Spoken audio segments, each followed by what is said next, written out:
played that. So we've got, yes, Stingray versus ImLlama. So ImLlama, very similar story to Jet Beam, where it's just kind of like randomly in top 8, also randomly with the Blasters, beating some of the best Blasters players in North America, and doing it all with Thatch as well. Stingray, a specialist in his own right with Black Knight here, the epic crossover for Orion, and now with that down tick coming straight through, we're going to be seeing these two going head-to-head here on the Fortress of Lions for game number 1. And no slouch in his own right either. We talked about all of these other great runs. Stingray was your Steel Series Invitational champion. Now that was, of course, an Invitational, so not as much pressure on it, but he still got that top 4 finish as Spring Champions, just outside of things for reasons like such.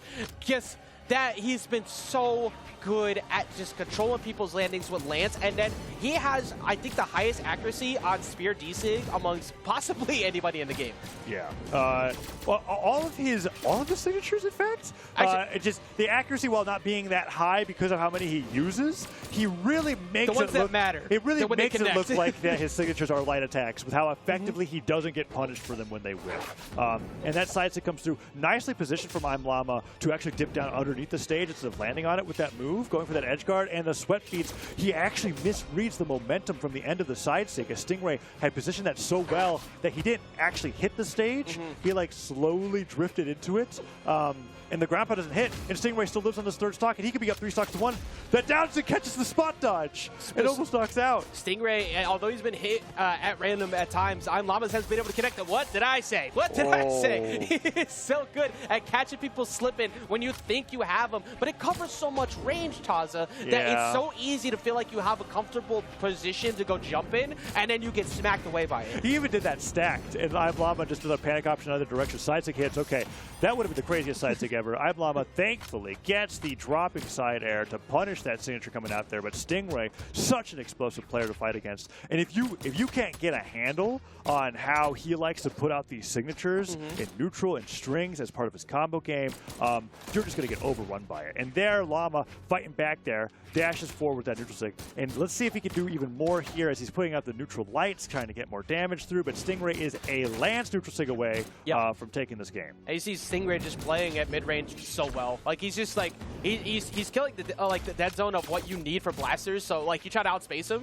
and then Stingray just dodges in like that. He baits every single move out of him. Every time he sees an end light or every time he sees a Sair, okay, my turn to burst in. I have so much mobility attached to Lance that I'm going to close in on you anyways, but it was, can we see, I gotta look at the signature count real quick. Let me take a look here. It's got to be at least a dozen.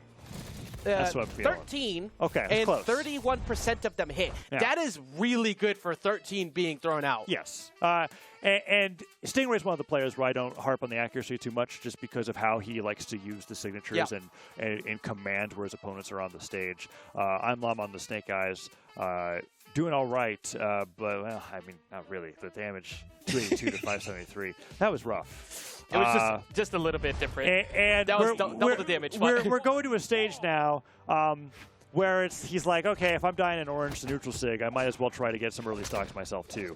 D-Light recovery here knocks out incredibly early, even earlier with how much power that Thatch has. But the same vein, Stingray is, well, he hits all the signatures. Yeah, say all the signatures will lead to knockouts here.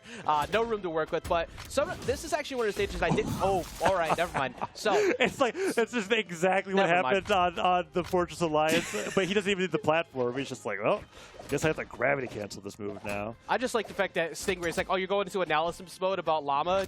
Look, pay attention over here. Okay, look where the story is happening. The next one? Oh, he jumps over that weapon throw. Down sig? It should be so good here. He goes to the Nair instead. I think that was supposed to be gravity cancel something, and he ends up ground pounding onto the stage. Neutralite knocks ImLlama away, and the neutral sig just barely dodges out of the way, but he's a Sair away from getting knocked off to the left or right side of the stage, whichever way Stingray wants to go, honestly. There it is. Taz, I'm going to need somebody to throw some life jackets in because currently the ship is sinking. He's a shark, though. Yeah, well, oh, you're right. That one is a shark. Well, why is he above water? If it was sinking, he would be winning. He's out of his territory right now. Going into a drought, I feel like. Okay, there we go. It's finally starting to rain. Yeah, if we're going by like Fishman One Piece logic here. Oh, true. Yeah, this is actually the worst stage that he could be on. But Stingray, here he is, up 2 stocks to 1, and already in a damage lead. Yeah, hopefully he can find some type of way to get in here. A couple of dares, getting some damage up, but the neutral lights can set him back off, and he's been struggling to get away from Stingray on the ledge, as Stingray had so many options covered again, only ended up getting a D-light out of all that, but it doesn't even matter. He's got a whole stock up lead, and that's going to give him a whole 2 games up lead over ImLlama. What does Llama do?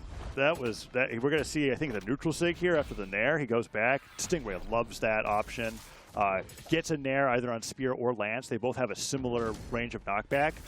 Goes to the other side of where his opponent needs to recover the stage, covers with the neutral signature, and then 2 quick Sares off the right side of the stage means that it's almost an exact same damage spread. That is another nearly double damage difference on this for Stingray over ImLlama. Yeah, and it was the same case in the previous game too. It looks like the Dome is going to be coming out as a different pick here for ImLlama, but even then, Stingray's, I guess when I think of Stingray's playstyle, these are the worst platforms for him. Yeah, because you want that short range coverage. With here, you have more ability to react to a Nair if you happen to be up on the platforms, if he comes in with it with Stingray, but also the Nair hasn't really been the problem. It's been the neutral sigs in the sky. Well, and that was the key word, is in the sky, right? Because when he's on the ground, he wouldn't be able to cover these platforms quite as well as when Stingray, the stage isn't here anymore, but when it was here, Crystal Temple was the only player bringing people to that stage because the neutral sig covered those platforms perfectly. Here, not quite the same story. But Llama is fighting here anyways and doing quite well. This is the first lead that we've seen him have in the set. And he could take a stock lead here if that neutral sig hit, but the side light comes in from Stingray, doesn't get the punish right afterwards, but Llama still in an advantage state here as the Sair hits and he takes the lead. Finally getting himself the first lead of the set off that side air, like you were saying. Now he needs to get the spacing. He needs to get the damage out with blasters. Already started things off with the end lights. Really couldn't get anything else after that, but D-light follow-up does not really lead to anything for Stingray. And ImLlama momentarily looking at least a little bit better here, Taza. Yeah. When he's putting out these D-lights and neutral lights in better positions, Stingray can't quite get the punishes that we saw before. Like when he used to use a blaster's neutral light. Oh, that down stick was lingers so long. That was really well positioned too. Llama just gets caught by the last blast. The one that reaches the furthest out, but the knockback still just as strong, and Llama goes flying. But yeah, we saw Llama getting hit by Lance Sairs like that after missed blasters, neutral lights. But now that he's using those signatures on the sword and Stingray seems to be punishing in the same way, I feel like this can continue to snowball into Stingray's favor here if Llama doesn't mix up the way that he's playing here. He's going to have to find some answers right now. But, like you said, it's been looking good.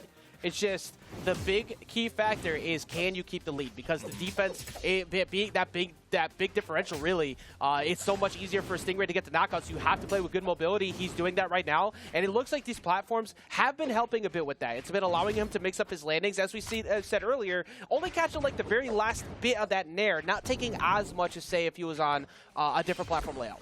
Ooh, and there we get to see the neutral sig really doesn't cover that platform as well. ImLlama was able to retreat to it, avoid the threat of that move, and then get the knockout off the top. He's up 2 stocks to 1, gets some extra damage in right now. Llama looking great and ready to go to a game 3, which would be huge, and means that, like, okay, maybe we just... I mean, it's rough because Miami Dome is really the only stage. Yeah, there's no world where Miami Dome gets picked again. Spirit Temple might be okay, but yeah, we'll have to see if we even get that far because Stingray evens things up real quick. Yeah, see if ImLlama could seal the deal on what could be the first game for him right here. And I would love to see it because I love seeing more games of some more sets. But the option coverage from Stingray with the weapon toss now coming with the neutral lights, trying to cover him with the Nair again. Yeah, you can't. This is where Stingray gets the scariest, when you feel like every decision you make is wrong because of how much coverage and distance he has with the spear. Oh, man. Llama playing around those platforms really well, but he's, for the first time this game, at a damage deficit.